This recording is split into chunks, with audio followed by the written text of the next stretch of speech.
मैं आपसे मनोज जी ये जरूर पूछूंगी क्योंकि कई आपकी ऐसी पुरानी, और क्योंकि आप खुद सोशल मीडिया पे बहुत एक्टिव हैं, आपके कई पुराने ऐसे वीडियोस चल रहे हैं जिसमें आपने कहा था कि हम एग्जैक्ट कॉपी बना रहे हैं रामायण की। अब लोग पूछ रहे हैं कि क्या ये एग्जैक्ट कॉपी है, क्या मनोज जी अपनी बात से पलटे हैं, या फिर ये क्रिएटिव फ्रीडम के दायरे में आता है। मैं आपसे पूछ रही हूं कि आपने बनाते बनाते बदलाव किए उसमें, ये आपकी प्रेरित कहानी है या आप इसे कहेंगे ये रामायण है? देखिए, अगर मैं ये कहूं आपसे कि तुलसीदास की रामायण क्या है, मैं आपसे अगर सवाल करूं तो तुलसीदास की रामायण भी वाल्मीकि रामायण से प्रेरित रामायण है रामायण ही लेकिन प्रेरित है, और इसीलिए काफी कुछ अलग है। आप बाबा तुलसीदास की रामायण में और महर्षि वाल्मीकि रामायण में बहुत सारे अंतर पाएंगे। एक घटना यहाँ है वहाँ नहीं है, कुछ वहाँ है यहाँ नहीं है, कुछ ऐसे हैं जो कहीं नहीं है। तो जब आप रामायण पे या आदि पुरुष नाम की जो फिल्म हमने बनाई है, तो जाहिर सी बात है आप प्रेरित तो होंगे ही। 100% का मतलब क्या है? 100% कौन सी रामायण पे? 300 तरह की रामायण है, किस रामायण को मैं 100% दिखाऊंगा? तो जो राम कथा वाचन की जो परंपरा हमारे यहाँ रही है वो हमेशा ऐसी रही है कि हमने राम कथा को आत्मसात किया, और आत्मसात करके जो उस दौर की उस समय की भाषा है उस तरीके से हमने सुना दी। तो जब आप सुनाएंगे, आपके जरिए राम कथा निकलेगी, तो तुलसी के जरिए वाल्मीकि की राम कथा नहीं निकली है, तुलसी बाबा उसमें आ गए। तो जब मैं सुनाऊंगा तो थोड़ा सा मैं तो उसमें आ ही जाऊंगा, मैं अच्छा भी आऊंगा, मैं बुरा भी आऊंगा, मेरे अंदर जो गलतियां हैं, खामियां हैं, वो भी आ जाएंगी। वो एक पैकेज है, लेकिन वो गलतियां, वो खामियां, मैं सही और गलत को एक ही तराजू में तोलता हूं, सिर्फ एक तराजू में, कि सही गलत कुछ नहीं है। जो मेरे लोगों को गलत लगा वही गलत है।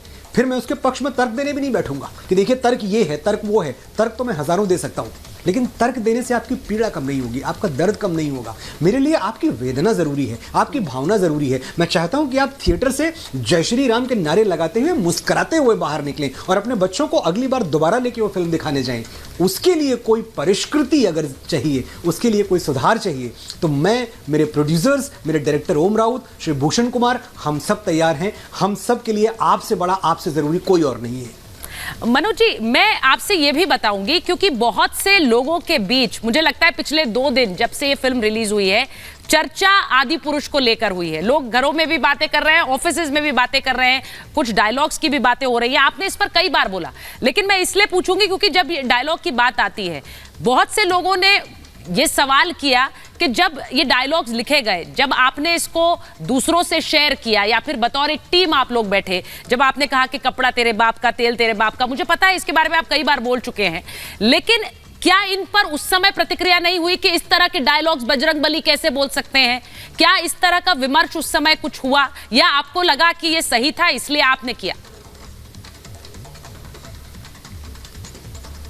देखिए, होता क्या है, जब एक टीम के तौर पे आप फिल्म बना रहे होते हैं तो पहले तो सबसे ज़्यादा आप भावना से रूल्ड होते हैं, और हम सबकी भावना निष्कलंक, निष्पाप थी।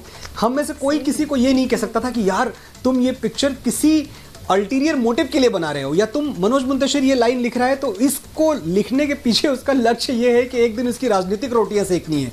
कुछ नहीं था, हम सिर्फ राम कथा सुना रहे थे।